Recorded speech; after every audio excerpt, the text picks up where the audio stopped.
Chapter 17, Lumber Camp Attack. The remaining hours of the night passed quickly, the quiet hum of the spire being fortified a comforting backdrop. Otnam's long rest, punctuated only by the distant calls of nocturnal forest creatures and the rhythmic ring of axes and hammers, was deep and replenishing. He woke as the first light filtered weakly through the dense canopy, feeling invigorated and ready for the day's challenges. The previous night's encounter with the forester and the subtle guidance from Evening Glory felt like a vivid dream, yet the memory was sharp and the task ahead clear. He rose, ready to confer with Meriden Webb on the next steps of the campaign. "We will leave enough men here to defend and continue building the defenses of the spire," Otnam stated, his voice firm. General Meriden Webb listened to the directive, his gaze sweeping over the burgeoning fortifications of the fallen spire. "An excellent decision," he affirmed with a nod of approval.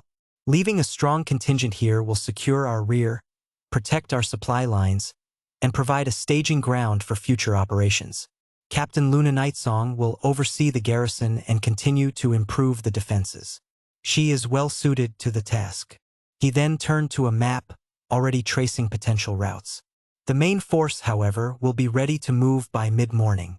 We can then focus our attention on those blood-tide logging operations. Which one would you prefer we target first, Your Highness? The closest, or one that might yield the most strategic advantage?" "We have about 3 to 4 days before I expect the Druids arrive," Otnam mused. "Now, you said Oakhaven is 2 days from here?" Meriden Webb looked up and nodded, confirming the estimation. "That's a fair assessment, Your Highness. If we push with a steady pace, avoiding major engagements that might slow us, Oakhaven is indeed roughly 2 days' march from our current position at the Fallen Spire. The logging camps, as discussed, are about a day's travel into the forest from here, forming a protective ring around Oakhaven itself." He looked expectantly at Otnam, awaiting his strategic decision. "So, within that 3 to 4 day window you mentioned, we could strike at the outlying camps, or make a direct push towards Oakhaven itself. Each approach has its merits and risks. We will only engage the camps near our direct route to Oakhaven," Otnam declared. "I expect a meeting with the Druids in a little over 3 days." Meriden Webb nodded, absorbing the refined strategy. "Engaging only those camps directly impeding our advance towards Oakhaven. A wise economy of force. It keeps our focus clear and our main objective within reach." He moved a marker on the map, illustrating the intended path. "We'll send scouts ahead to pinpoint the most direct route and identify any blood-tide logging outposts that fall directly on our line of march. Any other camps will be bypassed for now, left until Oakhaven is secured." He then paused, a thoughtful expression on his face. "As for the Druids, we haven't had any word from our scouts yet.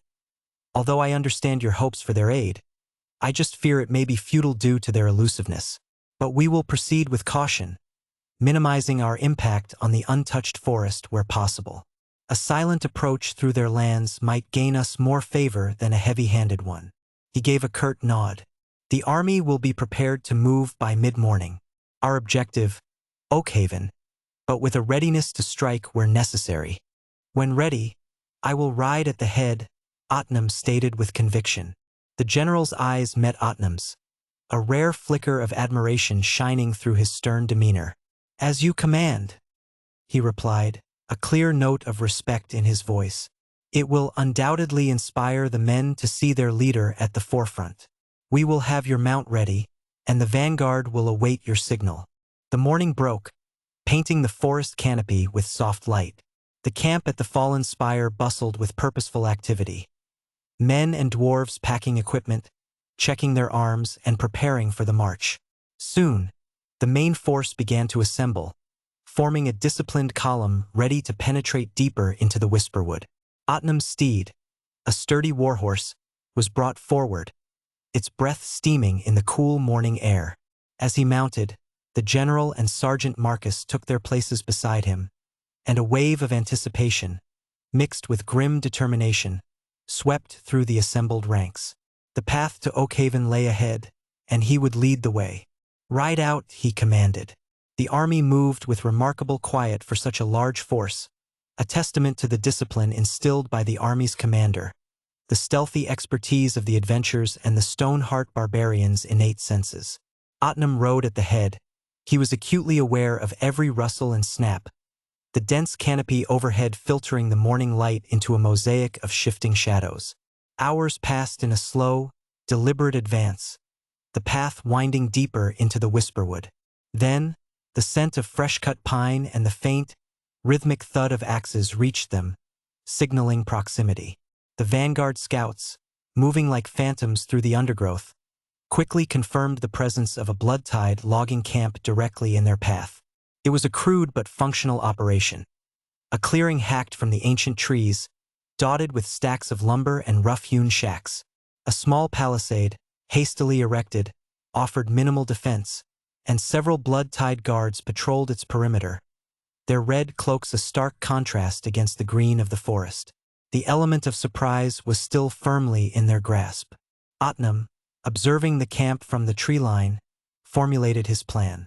Have the adventurers create an illusion and sounds of a giant bear attacking the camp from the opposite side. He instructed the advisors, wait for the guards to get distracted by the illusion, then charge. It took only a few minutes for the preparation to be completed. The illusion of the colossal bear, shimmering into terrifying being, erupted from the opposite side of the enemy camp, its phantom roar tearing through the morning air, waking the forest. The blood-tied guards, caught entirely unprepared, shrieked in alarm, their formations breaking as they turned to face the impossible threat. Confusion and panic rippled through their ranks as they raised weapons against empty air. Charge!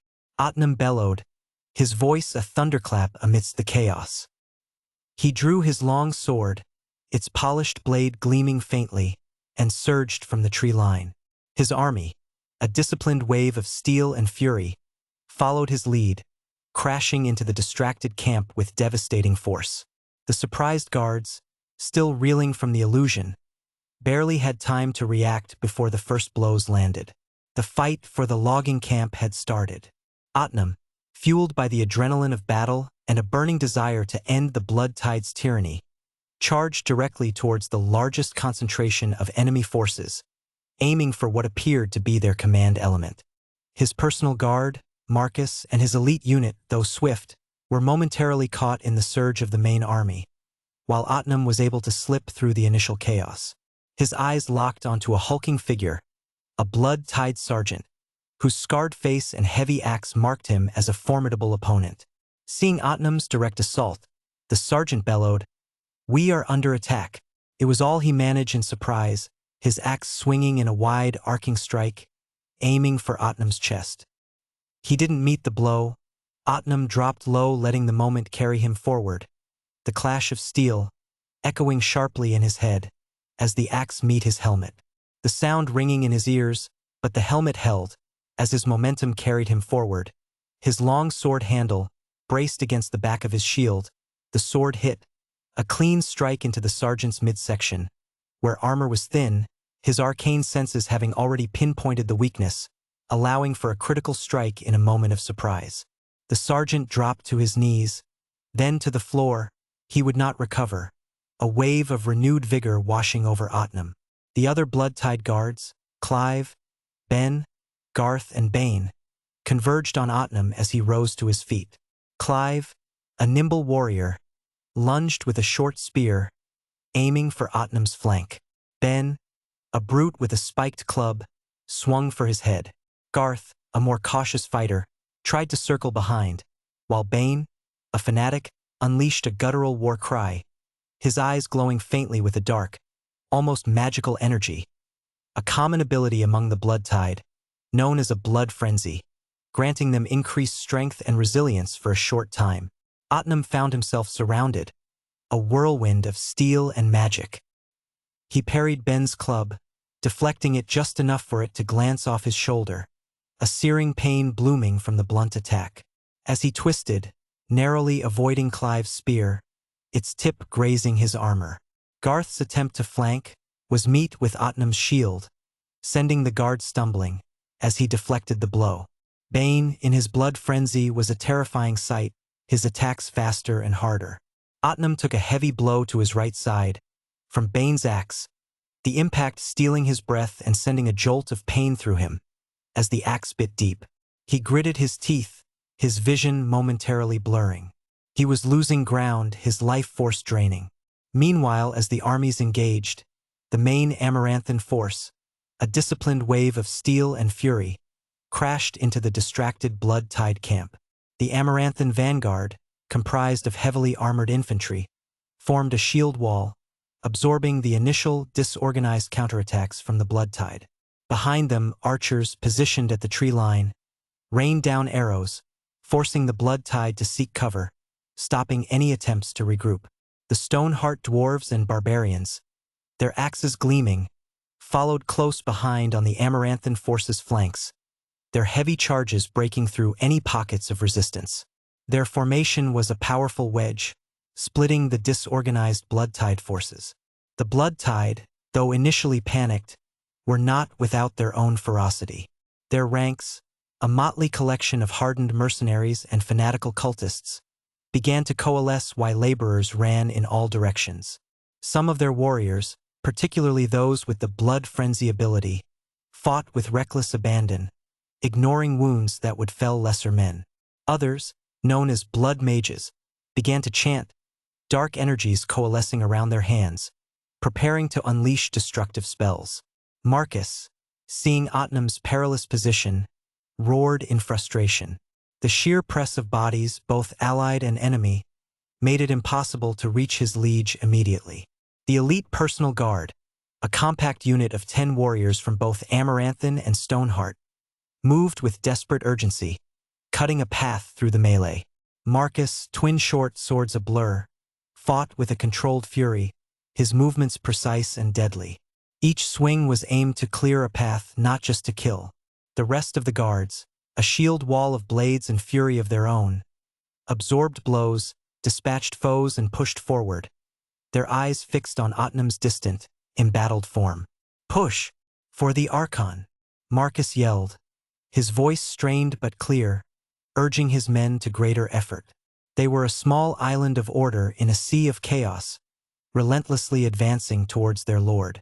Knowing he couldn't sustain this onslaught, Otnam quickly reached for a vial at his belt. With a swift, practiced motion, he uncorked a healing potion and swallowed its contents.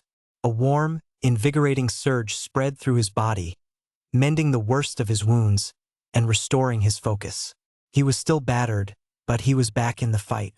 Otnam now moved with renewed vigor, a burst of energy erupting from his shield, as he unleashed arms of Hadar. The ground around them turned black, molten and oozing, as dark spectral hands covered in teeth reached out of the ground for the enemies around him, tearing into their flesh and restricting their movements. Bane's defenses didn't hold. He crumpled as the spectral hands dragged him to the ground, enveloping him. As his life force faded, a faint, dark energy pulsed around Otnam, and he felt a surge of vitality as his patron's blessing mended and knitted some of his recent wounds. Clive, Ben, Garth were able to dodge better than the barbarian, but they too found themselves taking damage. Clive let out a desperate cry and lunged again with his spear. Otnam sidestepped, allowing the spear to pass harmlessly by. Ben, wielding his spiked club, charged and struck out with a loud thud. It had been blocked by Otnam's shield. Garth's attack, however, hit home, striking deep into Otnam's leg, as he had tried to dodge, but Garth's timing impeccable. Otnam focused his will in retaliation, a shard of pure energy forming at his fingertips, before the energy was unleashed at Garth. The psychic assault from his mind sliver blasted into him, tearing through his mental defenses. The guard clutched his head screaming and crumpled to the ground, defeated. As his life ebbed away, a dark energy flowed into Otnam, stitching his leg wounds back together. Clive yelled again and fought on, his swings growing wide and desperate, while Ben attempted turn to run, seeing Otnam's wounds stitch back together. Otnam stuck out at Ben with Eldritch Blast, its purple beam crackling with energy, as it hit Ben in the back, sending him toppling over. Clive tried strike again, his spear being deflected by Otnam's shield as the momentum carried him forward. Otnam's cast another mind sliver on Clive, He then dropped his blade and starting to clutching at his head with both hands screaming, before he too dropped to the ground silent, as Otnum returned to pick up his blade. By this point, Marcus and his personal guard had finally broken through the thickest part of the melee, reaching his side. They formed a tight defensive circle around him, their weapons ready. The main Amaranthan and Stoneheart forces had also gained significant ground, pushing the Blood Tide further back into the camp. The initial shock of the ambush had worn off for the Blood Tide, but their disorganized resistance was no match for the disciplined assault. Blood Mages, their chance broken by the relentless advance, were cut down before they could unleash their devastating spells. Blood Tide Warriors, their blood frenzy fading, found themselves overwhelmed by the sheer numbers and superior tactics of Otnum's army. The battle, though fierce, was turning decisively in favor of the Amaranthan and Stoneheart forces. In the aftermath of the attack on the logging camp, the enemy quickly succumbed to the thunderous charge led by Otnum. His arcane might was on full display as he systematically dismantled their defenses.